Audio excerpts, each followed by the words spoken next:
Этим летом были с женой на Кипре, в городе Пафос. Конечно, я не смог пропустить такой клевый объект, как место кораблекрушения Ядро-3. И я был просто обязан всесторонне обследовать корабль. Ядро – это название фирмы и корабля, который этой фирме когда-то принадлежал. Так он выглядит сейчас, а так выглядел, когда был построен. За время своего существования сменил несколько имен.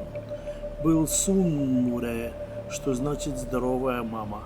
Был Фрейнинфьорд. Был Хвитанес, что значит «белый». Кстати, перевод названий на совести Google переводчика.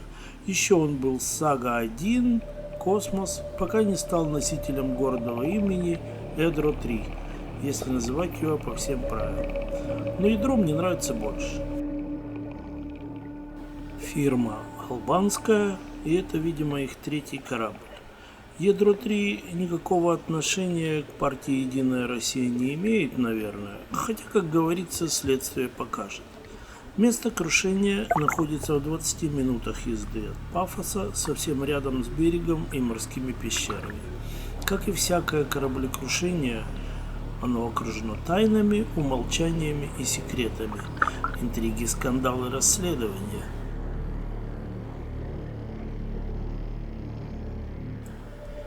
Для начала сухие факты. Ядро-3 – роллкер с боковой аппарелью, то есть судно для горизонтальной загрузки грузов и боковым большим люком. IMO 66-133-16.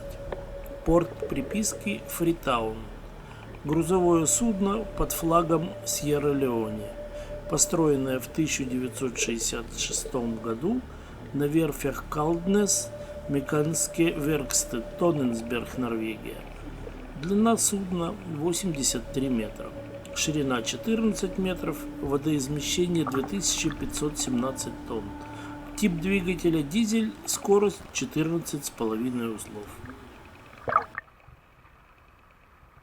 Так судно выглядело через месяц после кораблекрушения, а в каком оно состоянии сейчас, вы вполне себе видите.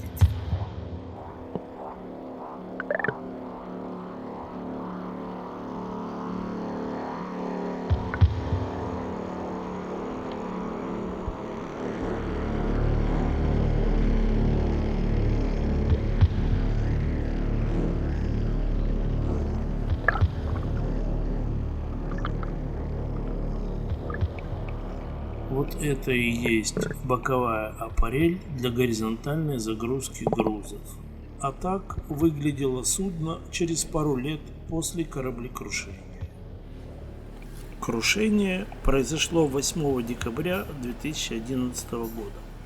В других местах, в том числе в Википедии, пишут, что и в сентябре, и в октябре, однако вероятнее все же 8 декабря, так как последний зарегистрированный выход корабля был 7 декабря 2011 года в 18 часов 57 минут. Судно вышло из Лимассола с грузом гипсокартона и направилось на Родос. Другие источники считают, что судно должно было загрузиться на Родосе. Практически сразу судно попало в шторм и возникли технические проблемы с двигателем, в результате чего судно сбилось с курса и налетело на скалу в 10 милях от берега. После некоторых колебаний я все же решился вплыть в трюм и осмотреть, что же там у нас внутри. А вот вид на трюм с другой точки зрения.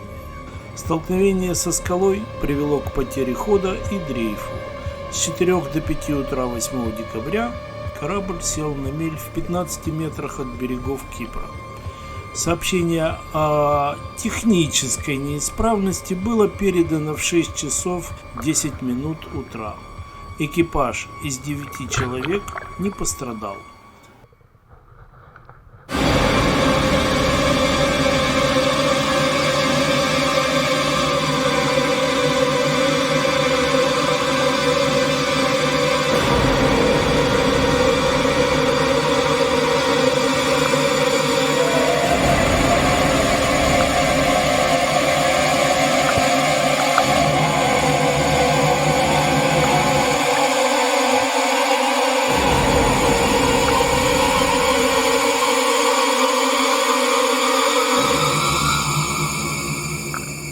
Двое, капитан и главный механик, остались на борту. Капитан оставался на борту один еще несколько недель после этого, ну или даже, возможно, дольше, потому что 19 января 2012 года капитан все еще был на корабле. Кстати, представьте, каково ему было праздновать Рождество и Новый год. Вероятно, он находился на корабле, чтобы до принятия окончательных решений никто не мог претендовать на судно или чтобы выгрузить неудобный груз, кто знает. Вот обнаружилась совершенно непонятно как оказавшаяся в трюме корабля машина, напоминающая Виллис времен Второй мировой войны.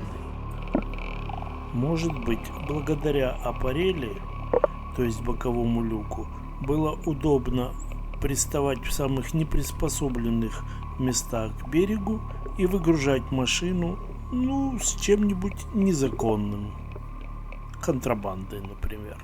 Досталось от спасателей-утилизаторов носовой части. Видимо, топливо и прочие горюче-смазочные штуки было удобнее разгружать через носовую часть. Кстати, страховщиками судна была российская компания Russian P&I Pool. С 2013 года компания в статусе Run-Off, что означает, компания не заключает новых договоров, но несет ответственность по ранее заключенным. Кипрские власти заявляют, страховая компания не выполнила свои обязательства, поэтому судно не снимают с мели. Хотя попытки снять с мели были вон тем небольшим буксиром, но что-то пошло не так. Официально судно так и не было признано затонувшим, и на данный момент представляет собой ржавый остов, полный призраков и голубиного дерьма.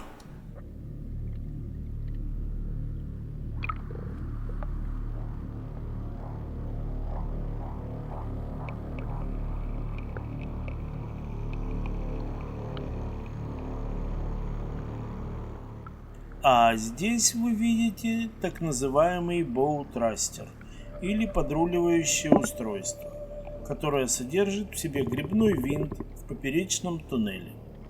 Чаще всего приводится в действие электродвигателем и помогает в швартовке в стесненных условиях. Штука довольно обычная для ледоколов, но не будем забывать, судно было построено в Норвегии. К сожалению, даже боутрастер не смог спасти Ядро-3.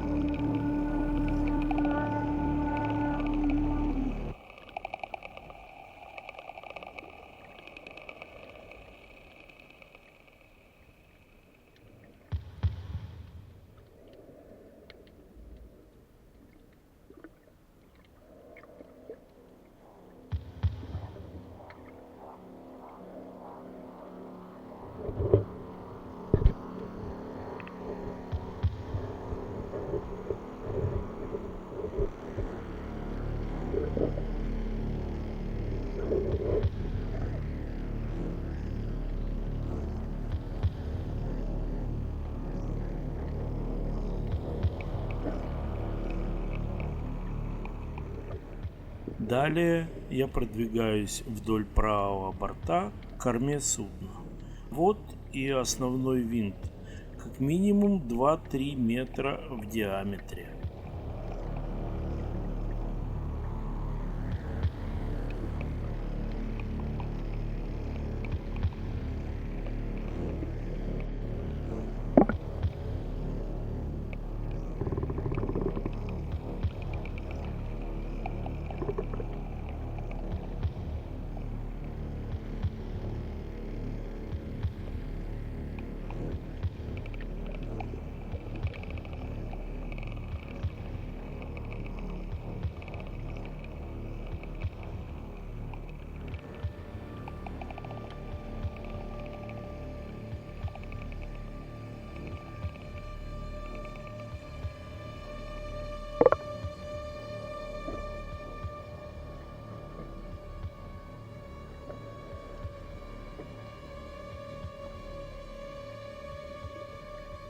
Вот и я, ваш покорный слуга. Эту сакральную надпись сделал не я, она тут и раньше была, прям по Высоцкому. Есть надписи на русском языке.